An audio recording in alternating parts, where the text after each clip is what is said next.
Good morning, you all guys, and today I am getting ready for airport because I am going on international trip, which is let's go. तो फटाफट से ready होकर मैं निकल गई हूँ airport के लिए। जैसे कि मैं पुणे में रहती हूँ तो मुझे जाना है मुंबई एयरपोर्ट के लिए, क्योंकि मेरी फ़्लाइट वहाँ से मैंने बुक की है। तो वीज़ा तो खुद से ही अप्लाई कर सकते हैं, उसके लिए मैंने स्पेंड किया है 18,000 रुपीज़ और वीज़ा 15 डेज़ वर्किंग डेज़ में आ जाता है, पर in worst case 20 to 25 days भी लग सकते हैं। तो पहले ही अप्लाई कर देना, और फ्लाइट बेटर है पहले ही बुक कर ली जाए। बट अगर तुमसे पहले बुकिंग नहीं हुई तो फिर टाइम पर भी टिकट सस्ती ही मिलती है, इतना कुछ महंगी नहीं मिली, क्योंकि एक एयरलाइन नई स्टार्ट हुई है इंडिगो की। उसका प्राइस फेयर थोड़ा कम है, लाइक 50,000 में मुंबई टू लंदन का टिकट मिल जाएगा। ये we reach to airport. I have done the immigration. Window seat मिळायची खुशी, हां तसं विंडो सीट मिळाली नाही आहे, विकत घेतली। फ्लाईटला नवीन टाईपच्या खिडक्या आल्यात की काय। भर दिवसा अंधार झाला होता, पण मी शटर क्लोज पण नाही केलं। ही तशी बटन आहे ज्याचे आपण डार्कनेस कमी जास्त करू शकतो, म्हणजे आपल्या मोबाईलच्या याच्यासारखं जसं आपण ब्राईटनेस कमी जास्त करू शकतो तसं या विंडोचं आहे। जसं इथं दिसत आहे रात्र झाली आहे, पण ॲक्च्युली रात्र नाही झाली, दिवस होता दिवस। मी ब्राईटनेस कमी करून ठेवली होती, मला नाही आवडत भगभग उजेड। साईडच्या सीटवर ना टाटा डिजिटलचे CDO बसलेले होते। मला आधी माहीतच नव्हतं, मग त्यांनी जेव्हा त्यांचं इंट्रोडक्शन करून दिलं तेव्हा मला माहिती झालं की ते CDO आहेत टाटा डिजिटलचे। मग आता तुम्ही मला विचारणार की तू त्यांना त्यांचा कॉन्टॅक्ट नाही मागितला का जॉब रेफरन्ससाठी तिकडे UK मध्ये? हे असं चांगलं नसतं वाटत बरं का। असं कोणाला इतकं डेस्परेट सारखं फर्स्ट भेटीमध्ये काही रेफरन्स नसतात मागत, ओके। हां, पण मी लिंक्डइन घेतलं त्यांचं, बघू पुढं काही होईल तर। लँड झाल्यानंतर दुसऱ्या दिवशी फिरायला माझ्याकडे 2 ऑप्शन्स होते। First is Bristol and second is Bath. I don't know मी का बाथला नाही गेली, पण मी ब्रिस्टलला गेली। आणि ब्रिस्टल पण खूप सुंदर सिटी आहे, but I am now regretting की बाथला जायला पाहिजे होतं। आय डोंट नो वाय, सगळं झाल्यानंतरच मला रिग्रेट होतो। पण मला असं वाटतं मी परफेक्ट टायमिंगला आली आहे, कारण की UK मध्ये ऑटम चालू आहे आणि किती सुंदर दिसते इथे, फोटोज पण खूप सुंदर निघतील।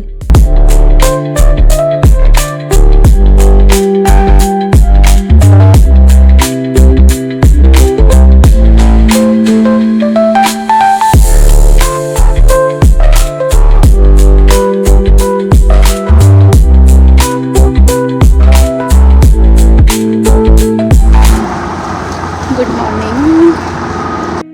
ब्रिस्टल फिरून झाल्यावर मी घरी चालली गेली आणि नेक्स्ट डे मॉर्निंगला माझी ट्रेन होती लिव्हरपूलला जायसाठी। त्याआधी मी सुपर मार्केटमध्ये आली काही ऑप्शन्स बघायला खायसाठी, जेणेकरून मी ब्रेकफास्ट आणि लंचमध्ये खाऊ शकणार।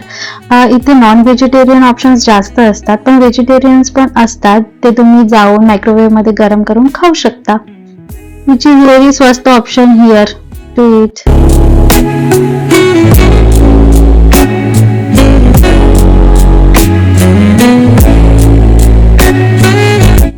मी ज्या टाउनमध्ये थांबली होती ना, तर टाउन तुम्ही बघा, इतकं सुंदर टाउन आहे, असं म्हणजे इंडियामध्ये बघणं तर अशक्य आहे।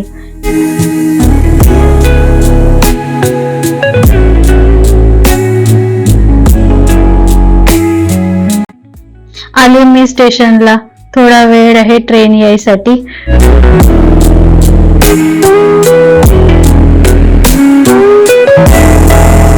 पोचल्यानंतर मी सर्वात आधी चेक इन केलं आणि फ्रेश झाली। उद्या मी तुम्हाला रूम टूर देणार। 6-7 तासाचा जर्नी होता आणि 6-7 तासामध्ये म्हणजे मला इतकुसा पण घाम आला नाही इथे, नाहीतर इंडियामध्ये 6-7 तासाच्या ट्रेनमध्ये मी चंद्रमुखी बनून गेली असती। जर तुम्ही खूप इंटरनल ट्रॅव्हल करत असाल ना, तर रेल कार्ड काढा, त्याच्यामध्ये मीन्स 25% तुम्हाला डिस्काउंट मिळणार प्रत्येक तिकीटवर। आणि इथे काही तिकीट वगैरे व ट्रान्सपोर्टेशन काही स्वस्त नाही आहे. त्या दिवशी तुम्हाला ट्रॅव्हल करायचं असेल त्याच्या 2-3 दिवस अगोदर तुम्ही तिकीट बुक करा, कारण की ऑन द नेक्स्ट डे और सेम डेला जर तुम्ही तिकीट बुक केली, तिकीट मिळून तर जाईन, अवेलेबल तर होऊन जाणार, बट तिकीट महाग होती. मिळून जाईल पण महाग होती. ठीक आहे, सगळ्या गोष्टी सोलो मॅनेज करायच्या म्हटल्यानंतर थोडासा स्ट्रेस आला होता, बट ठीक आहे, it's okay. It's like piece of cake for me right now. तुम्हाला सांगते इथे फूड पण खूप महाग आहे. ओके, सो रेस्टॉरंटमध्ये जर तुम्ही गेला तुमचे 2-3 हजार रुपये तर जाणार. जर तुम्हाला हे अवॉइड करायचं असेल, प्लस ग्रोसरी स्टोअर्समध्ये पण फूड अवेलेबल असतं, means like in a cheaper cost. तुम्ही मायक्रोवेव्हमध्ये गरम करून खाऊ शकता. It's like this is what it is. So एकदम ग्राउंड लेवलची माहिती मी तुम्हाला यामध्ये देणार आहे. मी ग्राउंड लेवलची माहिती तुम्हाला जर ऐकायची असेल तर प्लीज स्टे ट्यून. हा यूट्यूबवर माझा फर्स्ट व्लॉग होता गाईज, आणि please like, share and subscribe. आणि तुम्हाला माझा फर्स्ट व्लॉग कसा वाटला मला नक्की कमेंटमध्ये सांगा. Thank you, bye.